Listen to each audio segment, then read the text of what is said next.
সন্তানদেরকে রাস্তায় গুলি করবে, হত্যা করবে, আর আপনারা ঘরে থাকবেন, এটা হতে পারে না। আপনারা আসেন, আমরা আমাদের সাথে আছি ইনশাআল্লাহ। আবু সাঈদের হাতে কোনো অস্ত্র নেই, ওর হাতে কোনো লাঠি নেই, ও একটা মেধাবী ছাত্র, ওর কোনো সন্ত্রাসীর কোনো তালিকা ওর নামে নেই। সেখানে ঠান্ডা মাথায় ওর বুকের ভিতরে একটা নয় কয়েকটা গুলি করে পাখির মতো লুকিয়ে ফেলে হয়েছে। আর সেটা আমরা বসে বসে দেখব, আর সেটা আমরা সহ্য করব? এটা হতে পারে না, হতে দেওয়া যায় না। এর প্রতিবাদে রাস্তায় নামতে হবে। খুনিদের বিচার বাংলার জমিনে করতেই হবে। শুধু তাই না, তাদের বক্তব্যের কারণে আজকে এই হত্যাযজ্ঞ বাংলাদেশে ঘটেছে।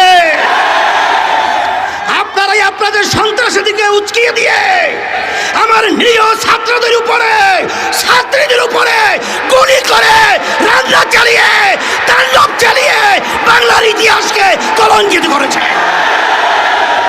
আমরা এই দেশের মাটিতে জন্মগ্রহণ করেছি, আমরা এই দেশের সন্তান, আমরা এ দেশেই থাকব। সন্ত্রাসীদেরকে বাংলার জমিন থেকে উৎখাত করে ছাড়ব ইনশাআল্লাহ।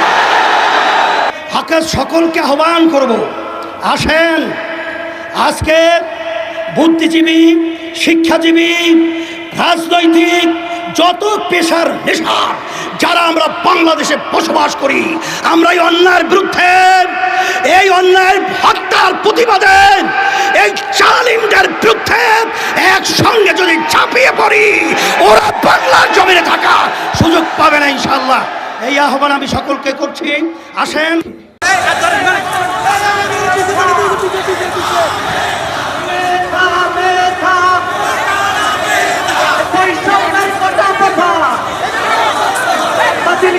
করতে হবে বৈষম্যের কথা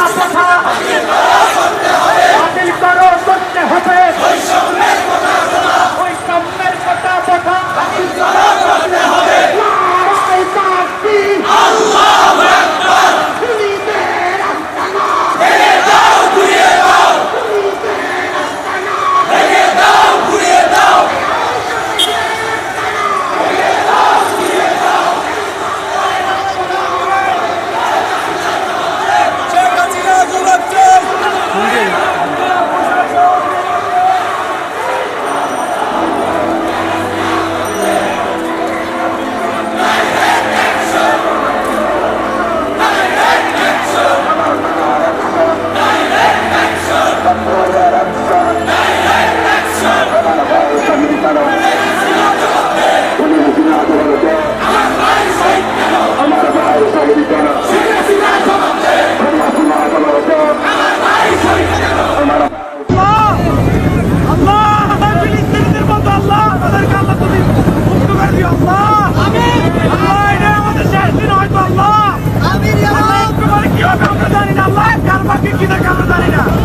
আমরা আমাদের শেষ রক্তবিন্দু পর্যন্ত দিয়ে লড়বো। আল্লাহ, আল্লাহ তুমি আমাদের সবাইকে মাফ করে দিও। আল্লাহ, আজকে আমরা যারা শহীদ হবো, আল্লাহ আমাদের সবাইকে বেহেশতের নসিব করো। আল্লাহ, আল্লাহ, আল্লাহ তুমি আমাদের সবাইকে মাফ করে দিও। আল্লাহ,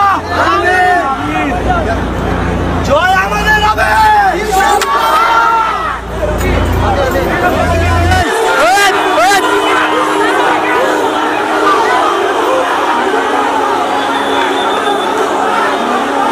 সম্মানিত দর্শক, দেখেন ইসলামী আন্দোলনের নেতা কর্মীরা পুলিশ প্রশাসন দেখে ভুয়া স্লোগান দিয়ে তাদেরকে ঘৃণা জানাচ্ছেন।